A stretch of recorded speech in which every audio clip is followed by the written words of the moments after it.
The year was 1942, and the skies over Connecticut were filled with something that defied every law of conventional aviation. Residents of Bridgeport looked up in disbelief as a flat, circular object, looking more like a giant pancake or a flying saucer than a fighter plane, hummed through the air at incredible speeds. Rumors of extraterrestrial visitors or secret Nazi weapons began to spread, but the truth was hidden behind the high fences of the Vought aircraft plant. This was the V-173, officially nicknamed the Flying Flapjack. It was the brainchild of Charles Zimmerman, a brilliant and eccentric aeronautical engineer who believed that the traditional shape of an airplane was fundamentally flawed for the future of naval warfare. The challenge facing the U.S. Navy was clear. As aircraft carriers became the primary weapon in the Pacific, they needed planes that could take off from incredibly short decks and land at low speeds without stalling, yet still possess the speed of a high-performance interceptor. Zimmerman's solution was the all-wing design. The V-173 was essentially one giant, flat lifting surface, a disc-shaped wing that eliminated the need for a fuselage and tail in the traditional sense. It was powered by two massive wooden propellers located at the very edges of the wing, driven by engines buried deep inside the wooden and fabric frame. The design was radical because it utilized a phenomenon called blown wing aerodynamics. The propellers covered the entire leading edge of the wing with airflow, allowing the plane to maintain lift at extremely high angles of attack. Theoretically, the Flapjack could hover in the air like a helicopter or take off with zero ground roll if there was a strong headwind. To the admirals in Washington, this looked like the ultimate solution to the kamikaze threat and the limitations of small escort carriers. The development was shrouded in intense secrecy. The United States was in the middle of a global conflict, and every technological edge was guarded like a crown jewel.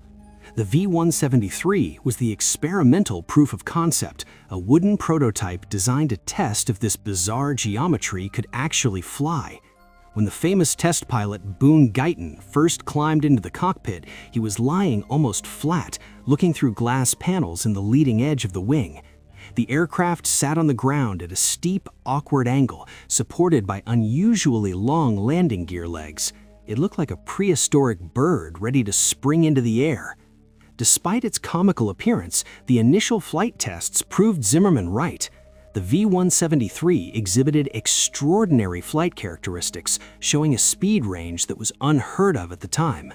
It could fly as slowly as 15 miles per hour without falling out of the sky, yet it promised to reach speeds that would rival the fastest Japanese Zeros. As the wooden prototype successfully completed flight after flight, the Navy became convinced that they were looking at the future of aviation. They authorized the construction of a larger, more powerful, all-metal version, the XF-5U. It was supposed to be the Skimmer that would dominate the Pacific. However, as the secret project moved forward, the world outside the Vought plant was changing rapidly. The very technology that made the Flying Flapjack possible, the internal combustion engine and the propeller, was about to be rendered obsolete by a new, terrifying invention from Europe, the jet engine. But for a few years in the early 40s, the Flying Flapjack was the most advanced and mysterious object in the American arsenal, a true UFO that was built not by aliens, but by American engineers trying to win a war. With the success of the wooden V-173, the Navy placed an order for two prototypes of the combat-ready version, the XF-5U-1. This was where the Flying Flapjack evolved from a curious experiment into a massive, heavy, and incredibly complex military machine. Unlike the lightweight wooden prototype, the XF-5U was built from a specialized material called metallite, a sandwich of aluminum and balsa wood that was incredibly strong and light. It was designed to carry 6 50-caliber machine guns and withstand the brutal G-forces of high-speed dogfights. However, the radical design that worked so well on a small scale became a mechanical nightmare when upscaled for combat. The heart of the XF-5U's problems lay in its drive system. Because the engines were buried in the center of the wing and the propellers were at the tips, a massive, complex system of drive shafts and gearboxes was required to transfer the power. The vibrations were immense. engineers struggled for years to synchronize the two massive propellers, which were designed to rotate in opposite directions to cancel out torque.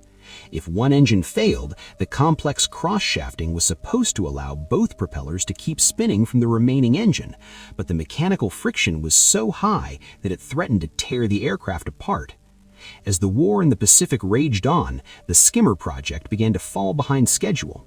The complexity of the transmission meant that while other fighters like the F-6F Hellcat and the F-4U Corsair were being produced by the thousands, the XF-5U remained stuck in the hangar, undergoing endless ground tests.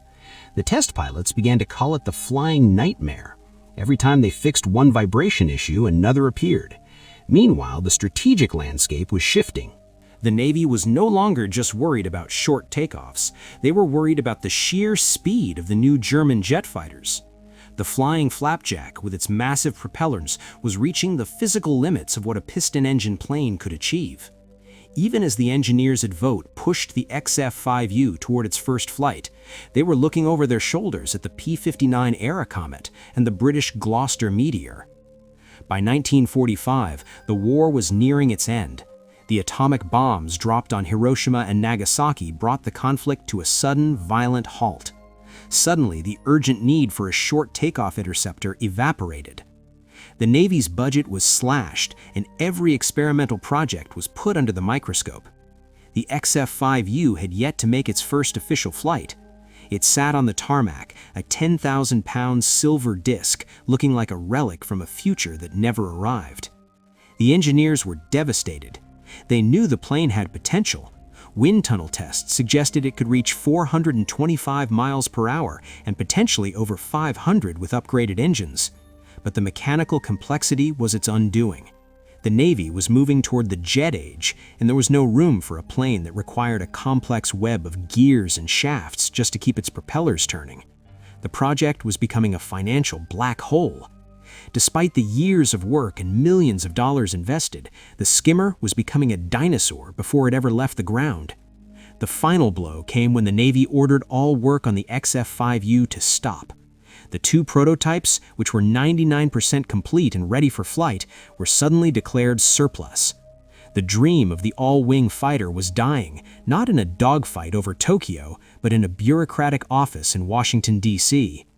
The mystery of the flying Flapjack was about to take its most tragic turn, as the Navy decided exactly what to do with the two most unique aircraft ever built.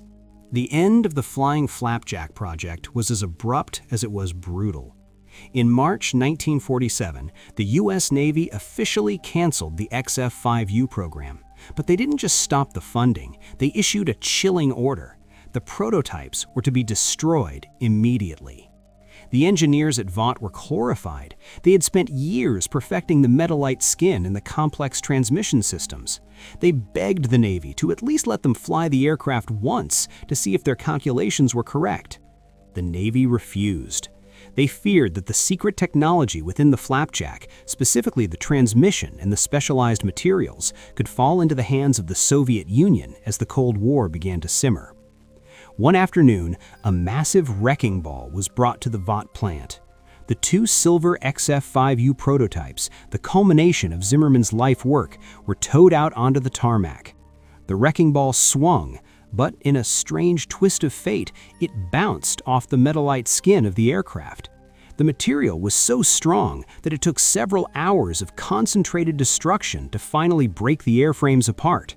The planes were then cut into pieces with torches and sold for scrap metal.